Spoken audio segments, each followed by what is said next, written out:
আল্লাহ পাক তোমার জবানকে চাওয়ার শক্তি তখন দেন যখন তিনি তোমার দোয়াগুলোর উপরে রাজি হতে চান। তোমার মনে বারবার একই জিনিসের খেয়াল আসা তার তরফ থেকে নিশানি যে তুমি তাকে রাজি করাও।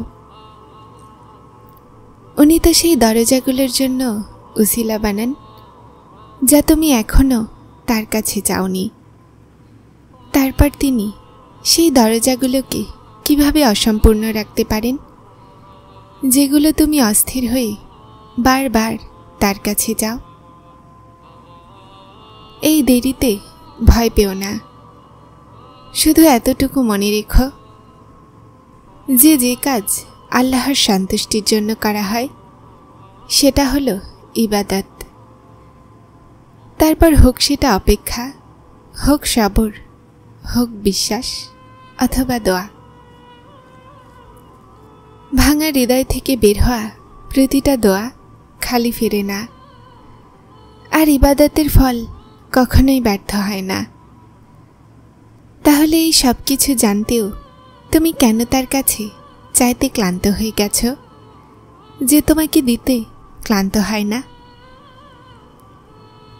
তোমার দোয়াগুলোই হলো তোমার বিশ্বাস যে আল্লাহ অবশ্যই দিবেন, আর কোন হলো ভালোবাসা, আর তিনি অবশ্যই কোন বলে দিবেন।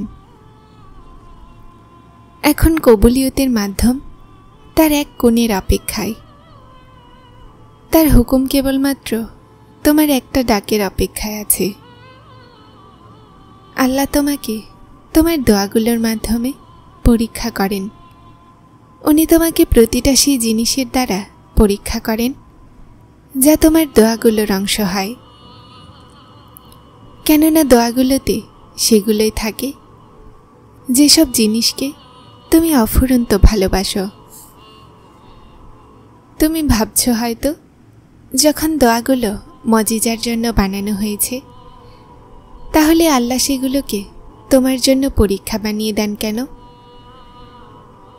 উনি এমন এজন্য করেন কেননা দোয়াগুলো হলো তাওয়াক্কুলের দলিল।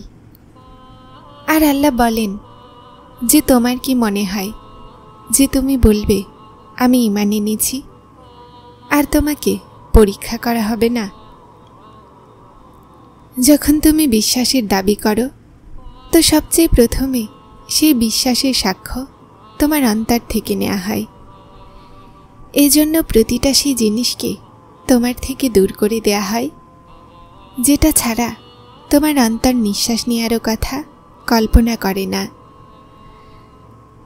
তোমার শ্বাস নেওয়ার কারণকে কেড়ে নিয়ে আল্লাহ দেখেন যে তোমার কি এতটা তাওয়াক্কুল আছে তার উপর যে তুমি তার উপরে বিশ্বাস রেখে শ্বাস নাও। আর যখন তুমি তার ইচ্ছার জন্য এটাও করে নাও তো তিনিও তোমার চাওয়ার জন্য কোণের সমস্ত সীমা পার করে দেন। আল্লাহ সেই দোয়াগুলোকে কখনোই ভোলেন না যা তুমি তার সন্তুষ্টির জন্য কুরবানি করে দিয়েছিলে।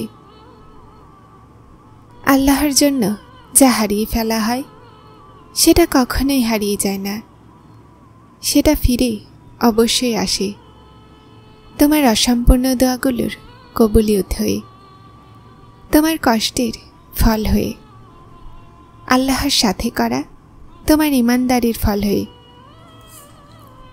যখন আল্লাহ আপনার নসিব লেখেন তো তিনি এই নসিবে এটাও লিখেন যে এই তকদিরকে আমার বান্দার দোয়াগুলো ছাড়া কেউই বদলাতে পারবে না।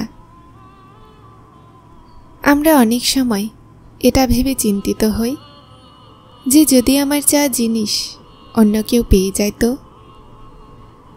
বরং আল্লাহ তো প্রথম থেকেই সব কিছু ঠিক করে রেখেছেন। এটাও যে আপনার নসিব থেকে কি পাবেন, আর এটাও যে কোন দোয়াগুলো আপনার অন্তরের অংশ হয়ে আপনার নসিব বদলাবে।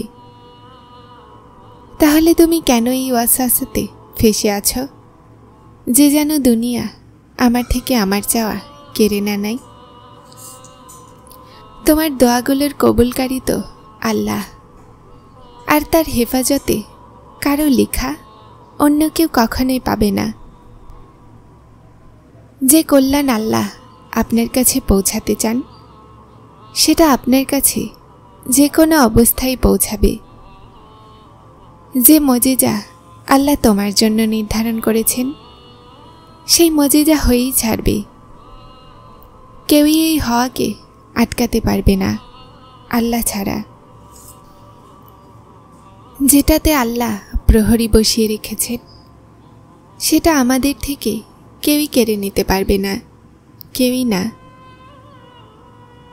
যদি রাস্তা সেখান থেকে তৈরি না হয় যেখান থেকে তুমি ভেবেছিলে, তো এর মানে এটা নয় যে এখন আপনি আর কখনোই মঞ্জিল পর্যন্ত পৌঁছাতে পারবেন না। তুমি তোমার সীমিত ভাবনা দিয়ে ভাবো, কিন্তু সেই সত্তা তো সীমাহীন জ্ঞানী। তার মজিজার তো কোনো সীমা নেই। জীবন এমন অনেক রাস্তা দিয়ে অতিক্রম করিয়ে তোমাকে তোমার চাওয়া পর্যন্ত নিয়ে আসে, যেগুলোতে চলতে তোমার মন প্রশান্তি হয় না। শান্তিকে কাছে পাওয়ার আগে তোমাকে সেই শান্তির কাছে যেতে হবে যেই শান্তিকে তৈরি করেছেন। হতাশা আর নিরাশা তোমার মধ্যে আছে। উনি বলেন, আল্লাহ তোমার পরিস্থিতিও ততক্ষণ বদলান না যতক্ষণ না তুমি সেটা বদলাও যা তোমার ভিতরে আছে।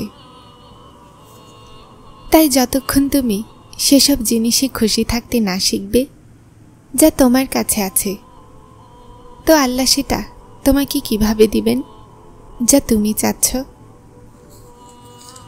বিশ্বাসীরা বিশ্বাস রাখে আর রাস্তা বানানোওয়ালা রাস্তা বানিয়ে দেন। তো তুমি কোন সন্দেহে পড়লে?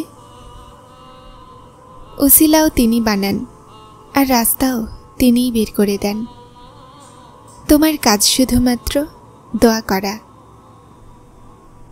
সবরের সেই শেষ নিঃশ্বাস পর্যন্ত যতক্ষণ না তুমি সেটা না পেয়ে যাচ্ছ যা তোমার চাই। তোমার ভেঙে পড়া ঠিক, কিন্তু তার ধরে নেয়া নির্ধারিত। তুমি নিজেই নিজেকে ভেঙে রেখেছ, না হলে তিনি তো কখন থেকে তোমাকে জুড়ে দেওয়ার জন্য বসে আছেন। দোয়াগুলো তো চাঁদকেও 2 টুকরোতে ভেঙে দেয়। তার ক্ষমতার কাছে তোমার এই ছোট্ট চাওয়া তো মূল্যহীন।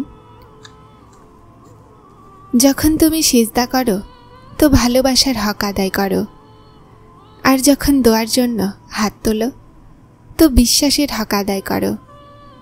আর ভালোবাসার তো বিশ্বাস ছাড়া কোনো মূল্য নেই।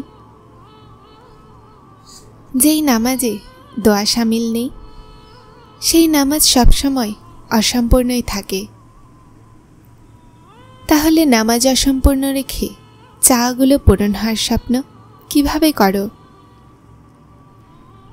যদি আল্লাহ আপনাকে অপেক্ষা করাচ্ছেন তো এটার মানে এটা নয় যে তিনি আপনাকে অপেক্ষা করাচ্ছেন, বরং তিনি আপনার ডাক আরও কিছুক্ষণ শুনতে চান। উনি চান যে আপনি লাগাতার দোয়া করুন। উনি চান যে আপনি তার সাথে কথা বলুন, আপনার আওয়াজ বারবার শুনতে চান। এজন্য তিনি আপনাকে সেই জিনিসগুলো দিচ্ছেন না, আর এ কারণেই সেই জিনিসের খেয়াল আপনার মন ও মস্তিষ্ক থেকে সরাচ্ছেন না। তুমি নিজে তার ইশারার অপেক্ষা করছো, কিন্তু যখন তিনি তোমাকে ইশারা দেন তো তুমি কেন তার কথা শোনো না? উনি আপনার থেকে কেড়েও নিচ্ছেন না, আবার আপনার নিকটেও আসতে দিচ্ছেন না। তো এর মানে তিনি আপনার দোয়ার অপেক্ষা করছেন, যেন তিনি আপনার দোয়াগুলোর জবাব তার কোণের মাধ্যমে দিতে পারেন। তো আপনি কেন উদাস, কেন হতাশ হয়ে বসে আছেন? নিজেকে কিছু সময় দিন, আর সেই সময় পর্যন্ত দোয়া করা বন্ধ করো না যতক্ষণ না তিনি কোন বলে দেন। তার চেয়ে উত্তম লিখনেওয়ালা তো আর কেউ হতেই পারে না, যে এখতিয়ার থাকা সত্ত্বেও নসিবের পাতাগুলোকে নিজের চাওয়া থেকে তোমার চায় বদলে দেন। কখনো অশ্রু, কখনো সিজদা, আর কখনো হাতগুলোর উঠে যাওয়া। মানুষ যখন ভেঙে পড়ে তো আল্লাহকে অনেক মনে পড়ে। সবর করো আর বিশ্বাস রাখো। হতাশ অন্তরের জন্য মজিজা হয় না। নিজের দুঃখগুলোকে আল্লাহর সাথে ভাগাভাগি করো, তারপর দুঃখ জানুক আর খোদা জানুক। উনি তার এক হুকুমে প্রতিটা সেই জিনিস বদলে দেন যেটার জন্য মন প্রশান্ত হয় না। আমি অসম্পূর্ণ চাওয়াগুলোর শিফা সিজদাতে পেয়েছি। তাহাজ্জুদ নাম হলো সেই শান্তির, যেখানে আমার আল্লাহর সাথে কথোপকথন হয়। এক উনিই তো আছেন যিনি তোমার ওপরে বেজার হন না। উনি তোমাকে শোনেন আর খুব আগ্রহ নিয়ে শোনেন। আল্লাহ পাক তার বান্দার কষ্ট কখনোই জায় করেন না। যারা চ্যানেলটিতে নতুন এসেছেন তারা সাবস্ক্রাইব করে হেদায়েতের সাথে থাকুন। আসসালামু আলাইকুম।